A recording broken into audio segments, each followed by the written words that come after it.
Welcome to Small Arms Solutions. In September of 2018, Glock introduced their newest member of their Glock family, the Glock 45. The Glock 45 has its lineage in the Glock submission to the XM17 program, or the 19X, which we see here. Now, 19X, this is a commercial version of the military pistol that was submitted for trials, the XM17. The only difference between this and the actual military one was there is a manual safety that was on the entry for the U.S. government. But what you see here is the Glock's one-gun solution to the entire XM17 program. The most notable features are we have a Glock 17 lower receiver with a Glock 19 frame. This was done to meet the requirements of both the compact and the full-size pistol. If you look at the SIG pistol, they offered a two-pistol solution to the XM17, and Glock offered a one.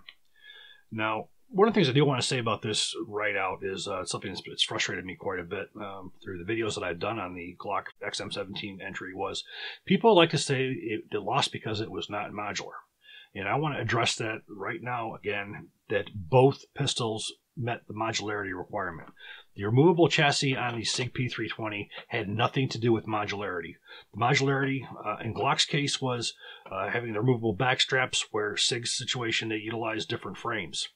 Both pistols had to have ambidextrous slide stops, they had to have reversible magazine releases, and they had to have a manual safety that was also reversible. So that is where modularity came from. It had nothing to do with the removable chassis. That was just a feature that the SIG did put on their handgun so they could use their multiple frames. So again, look at the requirements. Both pistols met the requirement. If they didn't, they wouldn't have been the final two down select. So again, both pistols met the requirement. Now, when people first got a chance to take a look at the Model 19X, there's all kinds of complaints. Well, they should have done this, they should have done that. The most important thing you have to understand about the 19X, this was designed based off of the U.S. government criteria. This was not designed for law enforcement. It wasn't designed for commercial. It was designed to fit the requirements of the XM17 program. So when people got it, they're saying, hey, you should have used a 19 size frame with a 17 slide, and you should have, this, and that. No, this was as is.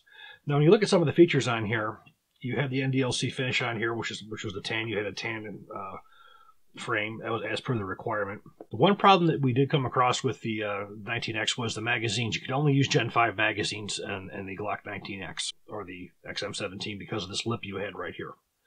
Now, if you notice, the swell on the front is gone on here as well. They made the change like the Gen 5 did for as far as on the trigger guard itself. You do have the ambidextrous slide stop and reversible back straps. I have the medium on here because I got relatively larger hands. It has the Glock's marksmanship barrel, which is a hexagonal barrel that has some raised lands in there to grip the bullet a little bit better, to give you a little more accuracy. And I definitely have to say, when you compare this to a standard Glock, you will see that there's a little bit of a difference. Now, this pistol here, the sales when it came out was astronomical. Glock had claimed there's over 100,000 guns sold within a year. Well over 100,000 of these pistols. They were just pumping them out, and people couldn't get enough of them. So the pistol was definitely a real success. During the testing of the Glock 19X, due to the fact that it was going for the U.S. government, this pistol Glock claims is the most reliable and highly tested pistol in their inventory. The mean rounds between failure was just astronomical. I do believe it was over 200,000 rounds that were fired out of it. The pistol did really, really well. But it wasn't what you would call ready for law enforcement. Law enforcement expressed an interest in this pistol with some of the different features that were on it. Of course, they wanted one that was black. And there were some other features that they really wanted to see, which is what you see here, the Glock 45. Now, some of the things that you're going to see are different. You see more of a beveled magazine well here. They got rid of the swell on the front here. You do have, of course, the improved version of the trigger guard here. It doesn't grab your finger as much. We have black instead of tan. Just like the standard Gen 4 and Gen 5, you have removable back straps. They'll go to just small, medium, and large. Now, the sights I have on here are the Ameriglow, which you have the tritium in the front and rear, but you also have an orange ring that goes all the way around it. Also notice the slide serrations. This was another benefit that was added to it as well. Now, Glock had done this on the summer of last year on the models 17 and 19 Gen 4 pistols. They did the same thing with putting the front forward serrations on it. that was a limited run. Now the Glock 45 will have this permanently on it. There is currently a run of Gen 5 17 and 19 pistols that have it as well, which is for the summertime. Overall, the pistol is very much identical to that of the XM17 pistol that was submitted by Glock. You'll also notice that it has the same kind of grip texture. The finish on the slide is the NDLC finish. This is the new finish that's being used on all Glocks. Now, somebody had asked if this is superior to Tenefer or not. According to Glock, this is an improved version, and it's the best one that they've had so far as their finishes are concerned. I have not had access to one long enough to see if it's any better or worse or whatnot. But Glock tends not to put out things that are not top rate. Mr. Glock is very much set on his term perfection. Something else new that came out with Glocks this last year was Glock has introduced a 24-shot magazine. This is a Gen 5 type magazine. This pistol comes with 3 of the 17-shot magazines, and I also installed a +2 on there, so we have a total of 19 in the magazine, 1 in the chamber. For as far as the trigger mechanism is concerned, it's all identical to that of the modular weapon system, the modular handgun. Another thing on the frame, this sort of was something that I guess it was more of an opinion. Some people did not like the front finger grooves. Personally, I did like it. On the Gen 5, when the Gen 5 came out, that was one of the things that they did get rid of was the finger grooves to more of the standard smooth front.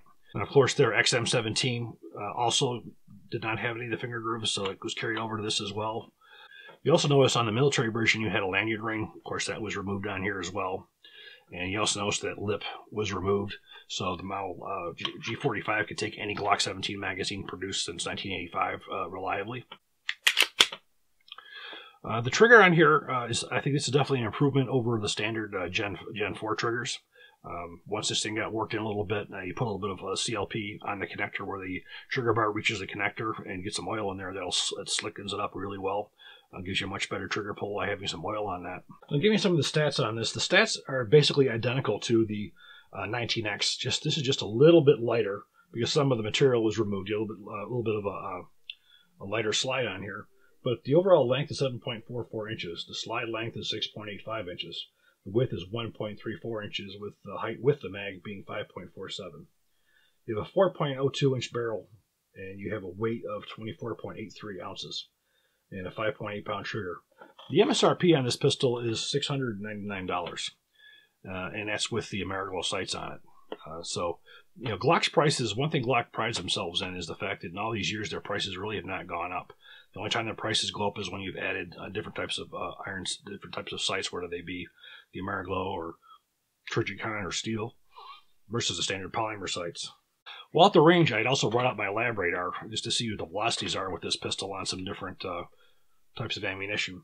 And what we found was the Black Hills ammunition 115 grain full metal jacket had a velocity of 1,104 feet a second. The SIG 124 grain full metal jacket was 1,128 feet per second. And the American Eagle 115 grain synthetic bullet was 1,099 feet per second. So you do have really good velocities. And ammunition, this thing has been through probably 5 or 6 different kinds of ammunition. And we had no difficulties whatsoever. So what you expect out of a Glock. I think what we're going to do now is go to the range and we're going to see how it shoots.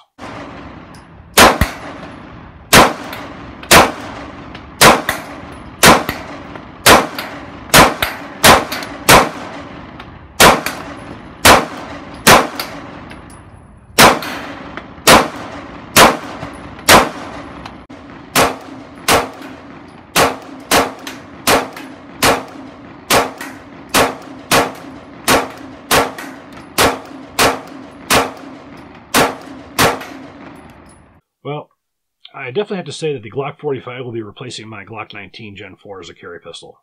I do like the longer pistol grip because I have large hands, and this one fits me so much nicer than that of my Glock 19. It just feels much better. It feels a little more solid. So yeah, this will be my new carry gun. It's got everything that I would want on it. I do like the forward grip serrations as well, even if it's just for aesthetics. On my Glock 19, I have the Trigicon night sights. On this one here, I have the Ameriglow. I do like the Ameriglow a lot better with the orange dot, as you see right here. It does help you pick up your eyes that much quicker. With the magazines having a 17-shot magazine, a 19-shot magazine, a 24-shot magazine, I also tested a couple other magazines in here as well. I had the Elite Tactical Systems synthetic magazine and the Magpul. No problem, 100% reliability. They all lock back on the last shot. Overall, I probably would say I've had close to 1,000 rounds through this pistol without a hiccup. And accuracy, as you can see from the target, at 25 yards, we were planning within a couple inches. The gun shoots much better than I do, but I was extremely happy. I'm tending not to do so much with group sizes anymore. First of all, my eyesight's not as good as it used to be. But second of all, Larry Vickers had mentioned something one time.